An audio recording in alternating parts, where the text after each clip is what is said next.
My grandfather was elected in 1886 for a constable, then 1888 for justice of the peace. Grandmother was justice of the peace from 38 to 40. My grandpa from 40 to 52, then my dad from 59 to 79. My daddy founded the town, which was in 1974, and he was mayor to 91, and then I ran, and I'm one, and now I'm mayor now. I'm not bringing nobody here no more. And then I told him I'd build a tourist center around it, and that's what I did. I started this project. I ran 28 years ago trying to put levees in this area, and then right away they told me the cost outweighed the benefits to put federal money in this area. 95% of Jefferson Parish, you leave 5% out. Then you put the largest pump station in the world to dump on them. I wouldn't do that to an enemy. You know what I mean? I wouldn't do that to another human being. I wouldn't do that to a dog.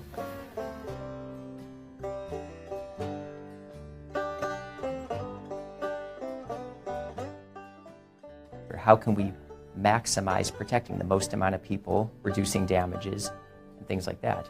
Now, from their perspective, from the state's perspective, can they protect everyone? They obviously can't provide the same level of protection for all areas of the coast, and some decisions have to be made. When you're outside the levee system, not only are you vulnerable to what you'd expect, flooding, potential hurricanes, but also the levee being there actually causes more flooding on your side of the wall.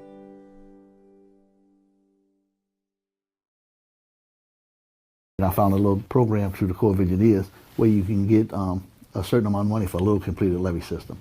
Then you could actually get funded for, at that time, up to $5 million. We bumped it up to $7 million, but it's for a little completed levee system. It has to be an area that's completely surrounded by levee. When you look at the economics of the engineering, design, construction process, the limited resources, that's where you start to see what projects and what regions are going to be able to get help, for lack of a better word, right? To get the projects.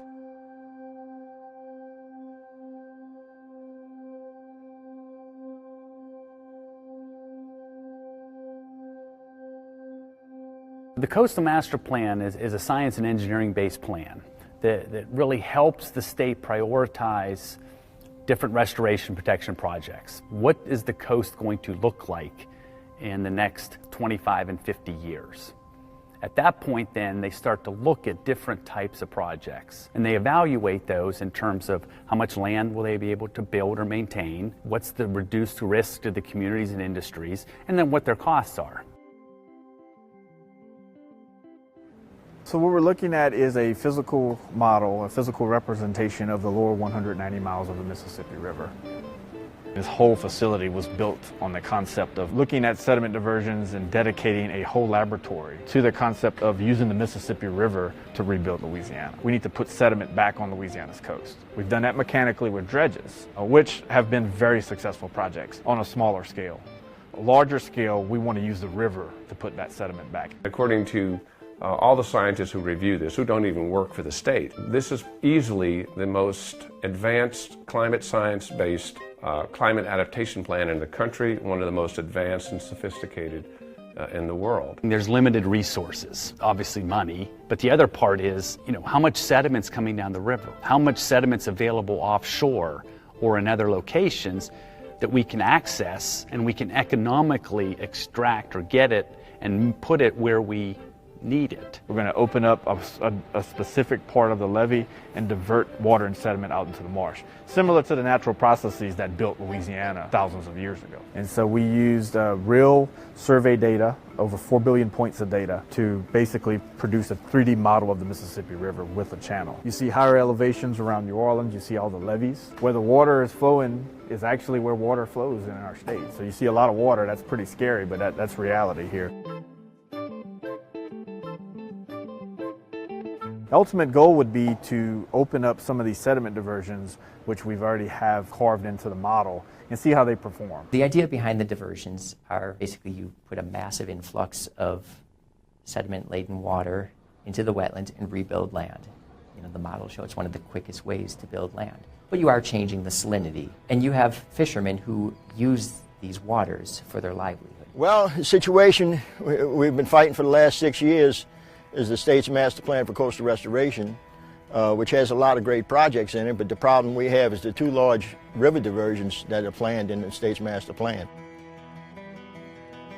75,000 cubic feet a second of river water they're going to introduce into our estuaries. All of our species that we thrive on economically, our shrimp, our crabs, our oysters, rely on this balance of fresh and salt water, and our seafood industry just can't survive in fresh water. Commercial fishermen have been making their living off of this delta as it's falling apart, becoming more, becoming saltier basically.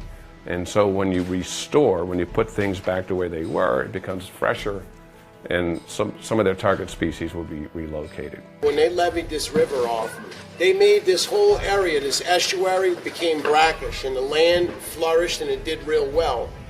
And then when they started introducing this fresh water artificially, it destabilized the land and it destabilized the soil, and so it eroded very quickly. This diversion scares me. It's going to have a negative impact on the fishermen, and it's going to have a negative impact on us. I fish in diversions. All these people that are anti-diversions don't fish in diversions. They don't come see the diversions. They don't see that they're building land. You know, we've had the best 2 months of red fishing you can ever imagine in the dirtiest river water you can find. All right here is the way the diversion goes. Well, we dug this little canal to feed that terrace project. This is the canal we dug off this little bitty diversion. All ducks on the left. So those are the terraces in front of us. And when the water hit, it swirled out this way and built land on both sides first. And now you can see we have emerging vegetation coming. That's the second phase. And then next phase, it'll start growing trees. What you don't see over here is a lot of oyster poles. It's a different, it's really a kind of a different ecosystem. We've got a pretty fresh system over here and a very saline system over there, which is where a lot of the rub is, It's definitely a big impact. You just can't say, oh, we're just going to pay y'all and move y'all. Where you going to go? People that's been, this gentleman been fishing his whole life. What he can do? He knows how to build boats, but if you can't build boats to go fishing, then you can't do that either. I keep hearing this, the fishermen will adapt. We're not frogs. We can only adapt so much in one lifetime. And the thought of a lot of these guys going out further, which is something the CPRA keeps mentioning, oh, well, the fishermen can go further. No, they can't. Number one, their boats are too small. Number two, they don't have the training, they don't have the experience. And with all of that even remedied, we can't put more effort in the Gulf of Mexico. We have quotas for a reason, to control the stock. I'd hate to think that we're doing this diversion at Myrtle Grove and you're taking a chance on hurting the fishermen and also having a negative impact on us, and it really doesn't do any good. So I'm hoping it builds land. If I thought, if they could show me the science, that this thing would work and we were to trade off, then we would probably just have to go ahead and bite that hook and get reeled in. But the fact remains that it's not gonna work. They look at numbers over, say, 20, 30, 40, 50 years. When you're losing, what they say, a football field an hour. You're gonna build so much land in 50 years when you put a dredge there and create land in minutes. Well, I'm gonna tell you, I worked on the oil spill and I watched them build islands in a week.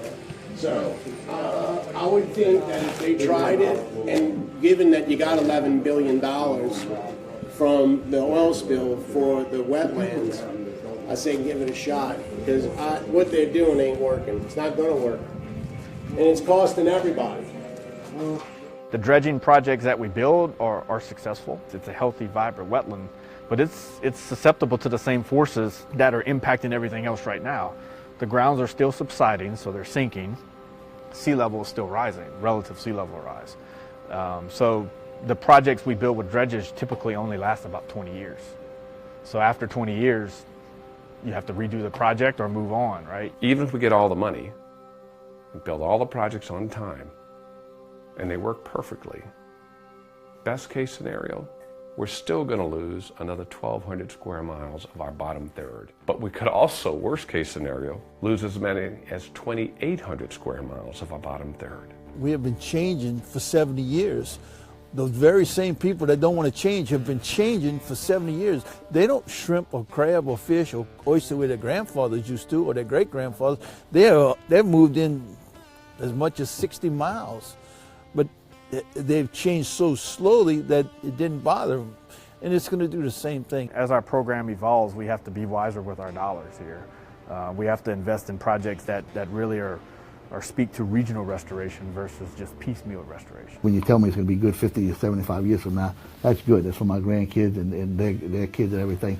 But at the same time, we need to make a living, and we need to live without flooding. Just the fact that these people have suffered so much, bounced back and stood here, and instead of getting weak, they're getting stronger every time. And it's just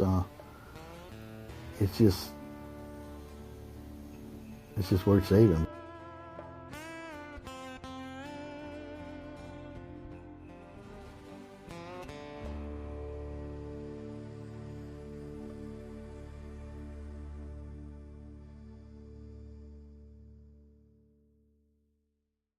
Hey, NBC News fans, thanks for checking out our YouTube channel. Subscribe by clicking on that button down here and click on any of the videos over here to watch the latest interviews, show highlights, and digital exclusives.